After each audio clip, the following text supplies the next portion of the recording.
Vou tentar melhorar aqui. Sejam todos bem-vindos. E a gente vai botar aqui uma musiquinha de fundo, que eu gosto muito, para falar nesse momento sobre fé, sobre nossos medos. Eu quero te convidar, tá?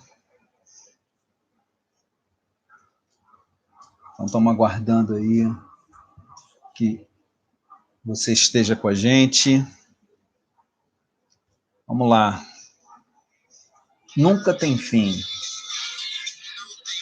Tá saindo aí bem o som, Adriana?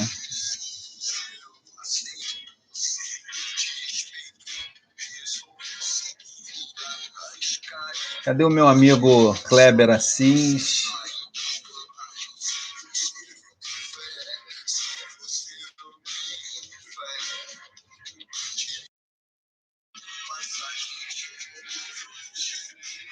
Para quem tem fé. Então vamos lá, gente. Sobre o que eu quero falar um pouquinho hoje com você que está aí, com você que ainda vai chegar.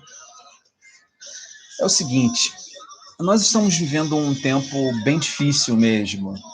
Nós estamos vivendo um tempo de... Opa, desculpe aí. Estamos vivendo um tempo de muita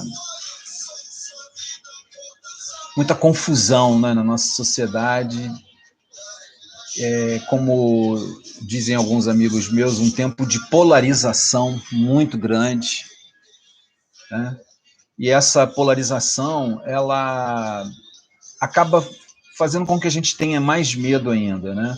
Então, antes de compartilhar alguma coisa assim da fé, eu queria falar, sentir medo nesse momento não é errado, tá? Não é errado.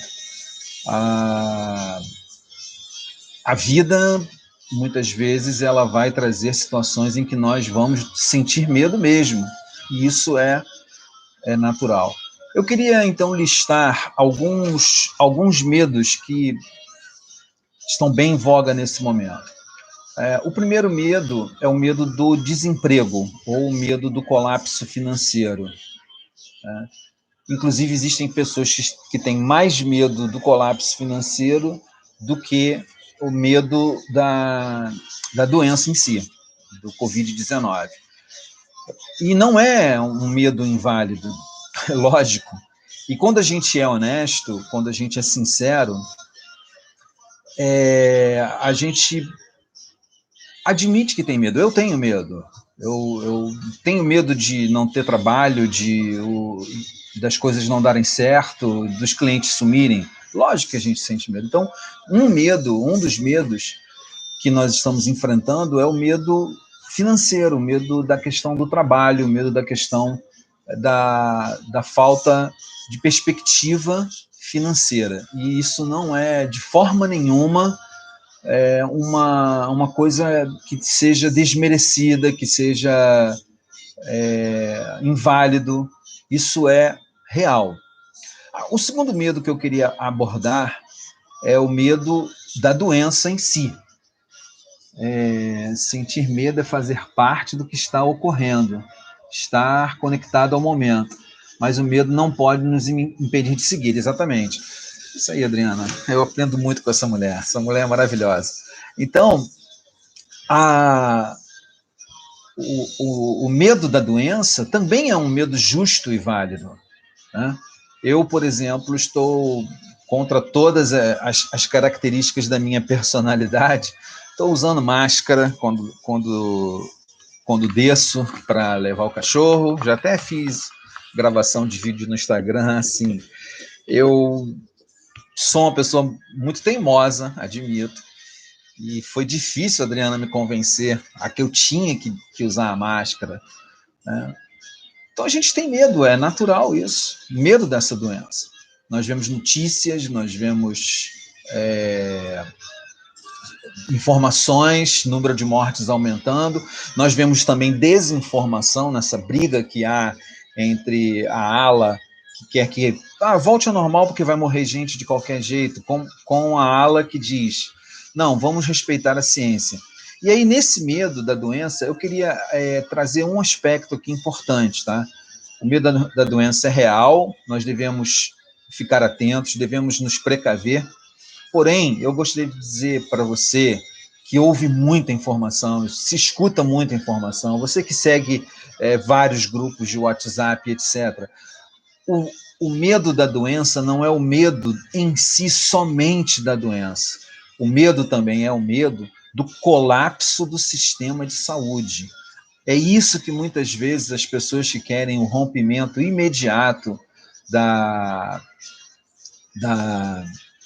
da quarentena não entendem. Se o sistema de saúde colapsar e você precisar, por exemplo, de engessar o seu pé, você não vai ter atendimento. O sistema vai estar totalmente entupido. A Adriana é psicóloga e ela recebeu uma ordem para se inscrever num programa do governo federal que, se for necessário, eles vão chamar psicólogo, veterinário, gente que nem é diretamente da frente de batalha da saúde. Então, é muito importante que você entenda que quando eu me coloco, eu sou mais da ala que deve preservar vidas. Não é pura e simplesmente que eu sou a favor da quarentena, como eu disse aqui, nós temos medo, sim, da questão financeira, mas é porque se houver necessidade de um uso hospitalar, vai estar colapsado. Deixa eu ver aqui mais um comentário aqui. Cada vida importa, é necessário não deixar o medo nos cegar para o nosso lado humano. Né? Não há recuperação da economia com a saúde em colapso. Exatamente. Então, é isso que desde o início eu venho colocando nas minhas publicações, colocando nos meus vídeos, aqui no próprio canal. Tá? Eu acho que é importante a gente pensar nisso. Tá? Que não há como recuperar uma economia se colapsar a saúde, colapsar a vida. A vida depende da economia. Zygmunt Bauman tem um dos seus livros em que ele diz o seguinte: as pessoas foram transformadas em mercadoria. E isso tem que mudar. A gente não pode pensar...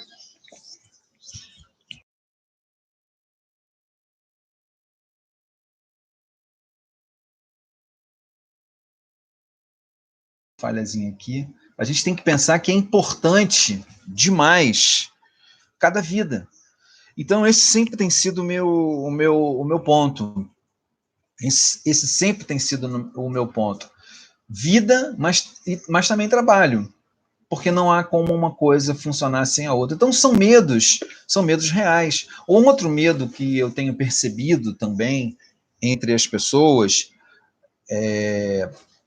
é o seguinte: é o medo da questão emocional. É o medo da questão emocional. Só um instantinho que tem gente aqui querendo saber como entra no YouTube para assistir. Só um minutinho, gente.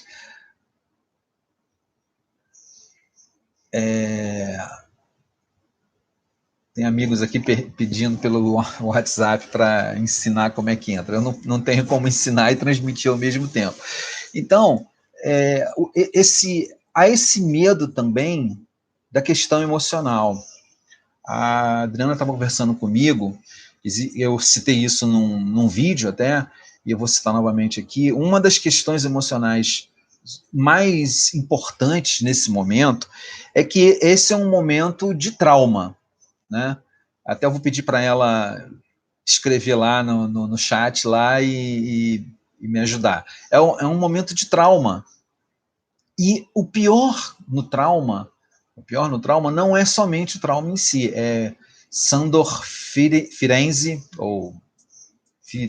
Sandor Firenze, que explica isso. Firenze foi um contemporâneo de Freud, fizeram coisas juntos, trocaram muitas informações, e ele desenvolveu essa questão do trauma, ele estudou essa questão do trauma.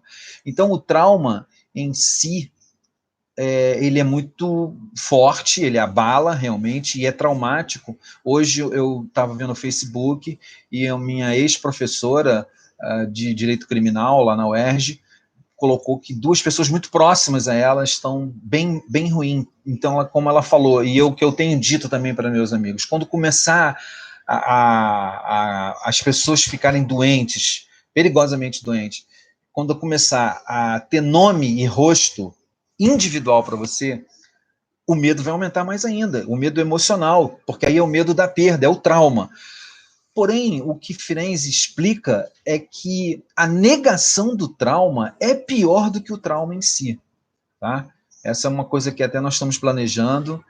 Eu estou estudando um pouquinho mais sobre o assunto e nós estamos planejando para essa semana, eu e a Adriana fazermos juntos uma live sobre esse assunto. Eu vou trazer o aspecto da fé e a Adriana vai trazer o aspecto da psicanálise e da psicologia. Deixa eu ver o que ela explicou aqui. Momento de mudança, a violência em si não é traumática. O trauma vem de alguém que desmente o que ocorreu, tá? O desmentido, isso estamos vivendo isso no Brasil agora, isso é muito traumático. Então, como eu estava explicando, o desmentido do trauma, o desmentido, você negar, hoje são programadas carreatas, mas é tão engraçado, como eu coloquei lá no Facebook também, a carreata, ela é feita dentro de carros, né? Ninguém vai para a rua. É tão traumático esse desmentido, porque ele causa dificuldades emocionais muito grandes. Então, são 3 medos que eu citei aqui, que são justos, que são reais. A questão financeira, né, o trabalho, a questão de ficar doente e a questão do trauma, né? Das questões emocionais. Desculpa, gente. A gente vai falando sem beber água, acaba ficando de pigarro. Então, são medos reais.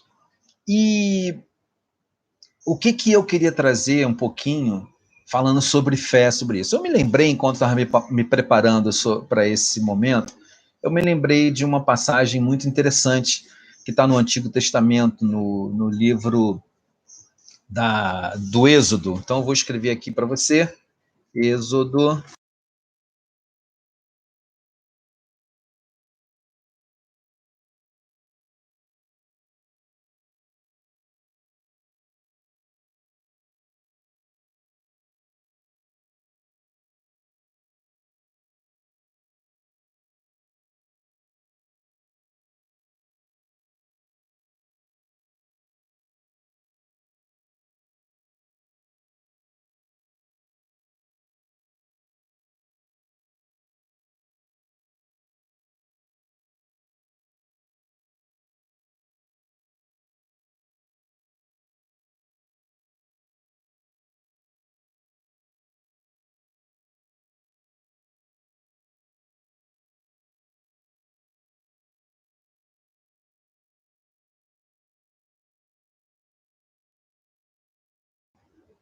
Desculpa aí para quem estava assistindo, sem querer eu cliquei aqui no microfone, ficou sem som.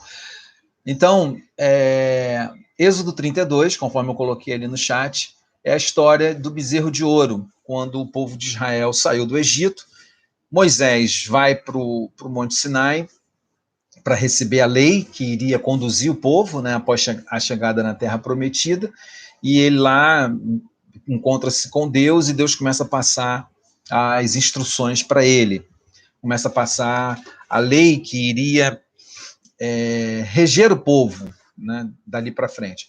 Bom, esse momento é um momento bem peculiar, porque Moisés ficou 40 dias lá no topo do monte e o povo ficou embaixo com seu irmão Arão. E o povo, apesar de o povo ser teimoso, né, Deus fala isso, mas eu acredito firmemente que o povo sentiu medo. Por quê? Eles já haviam demonstrado medo em situações anteriores, quando chegaram à entrada do Mar Vermelho e os egípcios vinham atrás. E em outras situações, quando faltou comida, quando faltou água, eles já tinham demonstrado medo. Então, eu acredito que eles ficaram com medo e começaram a pressionar Arão, irmão de Moisés, dizendo: olha, Moisés sumiu, né? Olha, eu vou ler na linguagem de hoje, eu gosto de ler na linguagem de hoje. Diz assim: o povo viu que Moisés estava demorando muito para descer do monte. Então eles se reuniram em volta de Arão e lhe disseram: não sabemos o que aconteceu com Moisés, aquele homem que nos tirou do Egito. Agora Moisés já não era mais o líder, né? Era aquele homem que nos tirou do Egito. Portanto, faça para nós deuses que vão à nossa frente. Essa passagem aqui que eu me lembrei, que eu estava meditando nela antes de começar essa transmissão, ela tem tudo a ver com o momento que nós estamos vivendo. Eu publiquei um vídeo, e eu te recomendo procurar aí no canal, chamado O Sabichão, na verdade, é um cego, né? Então, eu publiquei esse vídeo. E o que eu vejo hoje? Nós estamos desenvolvendo uma característica muito interessante, que é cada um tem a sua opinião, cada um tem o seu achado, cada um fala aquilo que acha sobre alguma coisa, e, na verdade, ninguém tem uma opinião concreta, porque esse momento do Covid-19, ninguém sabe direito o que está acontecendo. Estava lendo hoje que um dos desafios da ciência é saber e comprovar o mais rápido possível se as pessoas que já ficaram boas podem ser reinfectadas ou não. A gente não sabe. A gente não sabe. Então, é natural o medo? Sim, como eu falei. Mas o que está escrito aqui é o que nós estamos vivendo hoje. Eles olharam, ficaram com medo, disseram: onde é que está Moisés? Moisés sumiu. Moisés não vai voltar. Aquele cara que tirou a gente do Egito, ele nos deixou aqui sozinhos. O que a gente faz? Vamos descobrir um novo líder, um novo cabeça. Alguém que possa responder às nossas demandas. Fala, Viviane, seja bem-vinda. Que pode responder nossas demandas. E é interessante que eles, mesmo com medo, eles falam assim: que faça deuses que vão à nossa frente. Ou seja, eles ainda queriam parecer ser o povo de Deus, mesmo esquecendo que tinham deixado de ser o povo de Deus. Eu não quero fazer disso aqui uma pregação, mas eu quero contemporaneizar essa passagem, mostrando como nós estamos vivendo assim. Por causa do medo, a gente vai atrás de qualquer história, de qualquer palavra. Como disseram outro dia, toma água tônica que você fica bom. Né? Então, é bem complicado esse momento. E eles fizeram deuses. Eles pegaram o ouro que eles tinham e transformaram esse ouro num bezerro de ouro e começaram a fazer uma festa, um grande carnaval contemporaneizando. Fizeram carreatas, né? Dizendo: Moisés não veio. Como algumas pessoas podem dizer: não veio, a pandemia não matou tanta gente aqui no Brasil, vamos para a rua, vamos viver normalmente. O que essas pessoas estão fazendo é como a Adriana explicou aqui no chat, elas estão desmentindo o trauma. O que eles fizeram aqui também foi isso, um desmentido. E aí eles criaram uma outra verdade, aquele bezerro de ouro. E quem conhece essa passagem, depois você pode procurar na Bíblia, ou procura no Google, ou procura na Bíblia online, você vai ver que o final dessa passagem foi que Moisés ficou profundamente irritado com a atitude do povo, e ele, então, derreteu aquele bezerro e derreteu todo o ouro. Eu acho que os roteiristas da Casa de Papel se inspiraram agora na quarta temporada nessa passagem, né? derreter o ouro. Bom, isso foi só uma pausa. Ele derreteu o ouro, e sabe o que Moisés fez? Moisés colocou aquele ouro derretido na água e obrigou-os a beberem aquela água com o ouro derretido. De tão irritado que Moisés ficou, de ver a falta de fé, a falta de desejo de obedecer. Então, o medo é justo, o medo é real, esses 3 medos que eu falei, né? A questão financeira, emprego é real, o medo de ficar doente é real, e o medo emocional são reais. Mas não vamos tomar atitudes precipitadas. Não vamos buscar caminhos que neguem ou que, como a palavra mais correta, que desmintam o trauma. Não, acolha o trauma. Receba esse trauma dentro de você, entenda esse trauma, entenda o que está acontecendo e vamos daí partir para uma atitude mais concreta. Eu quero fazer mais um acréscimo aqui e dizer o seguinte, especialmente para você que é cristão de alguma forma, que você é católico, protestante, evangélico, pentecostal, kardecista, seja qual for a sua linha de cristianismo. Ou se você não é cristão, se você é de outra fé, ou se você não tem fé nenhuma. Eu queria fazer uma outra reflexão, terminando já essa transmissão, sobre uma coisa. Falar sobre uma coisa. Muitas pessoas, nesse medo, elas passam a acreditar, né, como fizeram aqui, em qualquer Messias, em qualquer milagreiro, melhor dizendo, em qualquer milagreiro, em qualquer oferta de milagre, achando que Deus tem a obrigação, né, as pessoas acreditam em Deus, então ficam achando que Deus tem a obrigação de fazer alguma coisa. Eu queria ler um texto de Brennan Manning falando sobre isso. Ele diz assim, contando a história de um padre chamado Padre Martin, que era um ancião dos Alcoólicos Anônimos. Eu gosto muito dos Alcoólicos Anônimos, aprendo muito com essa irmandade. Nunca fui alcoólatra, mas aprendo muito com essa irmandade. Esse sábio é um ancião, né, da comunidade Alcoólicos Anônimos, conta a seguinte história. Pense num cara, Brennan, que vem a mim e diga, padre, eu sou um alcoólico inveterado. Nos últimos 20 anos, venho bebendo vodka, vinho e cerveja todos os dias. Venho lendo na Bíblia um monte de relatos de milagres e sei que Jesus é o Senhor do impossível. Parece até o povo lá do Egito, né? Olha, Moisés não está fazendo, mas faça um outro Deus que nos guie. É paralela a história. Sei que Jesus é o Senhor do impossível, então ore, impondo a mão sobre a minha cabeça e diga a Jesus que me liberte da escravidão da bebida. O padre Martin então respondeu, tenho uma ideia melhor. Vá para os Alcoólicos Anônimos, compareça a 90 reuniões em 90 dias, ou seja, uma reunião por dia. Encontre você mesmo um padrinho, cumpra diligentemente os 12 passos debaixo da orientação do seu padrinho e leia a Bíblia todos os dias. Trocando em miúdos, faça a lição de casa. Então, muitas vezes nós queremos que ou o governo, ou a igreja, ou alguém resolva o problema do Covid-19, seja porque nós não aguentamos mais a quarentena, seja porque nós estamos com medo de ficar sem emprego, seja porque nós estamos morrendo de medo de ficarmos doentes, seja porque nós estamos com medo de termos um colapso emocional e a gente quer encontrar alguém que faça algo para resolver o nosso problema, como aquele alcoólico falou com o Padre Martin.